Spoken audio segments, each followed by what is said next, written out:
दिनांक 16 ऑक्टोबर रोजी कारंजा लाड या शहरात अवैध वर्ली मटका या अड्ड्यांवर धाडी टाकून शहरातील गुन्हे शाखा विभागाने कडक कारवाई केली आहे।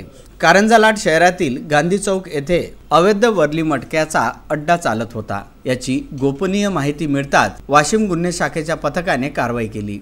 यामध्ये पोलीस अधीक्षक वसंत परदेशी तसेच पोलीस निरीक्षक शिवा ठाकरे, स्थानिक गुन्हे शाखा वाशिम यांच्या मार्गदर्शनात ही कारवाई करण्यात आली। या कारवाईमध्ये चांद शाह मेहता शाह राहणार डफनीपुरा, राहुल सुभाष मादनकर राहणार टिळक चौक कारंजा, युनुस मिया खलील मिया राहणार वनीपुरा कारंजा, महेंद्र सुरेश बोरककर राहणार दादगाव, देवीदत्त मुरलीधर शर्मा, श्याम नारायण भुजडले राहणार बजरंगपेठ कारंजा या आरोपींना अटक करण्यात आली आहे।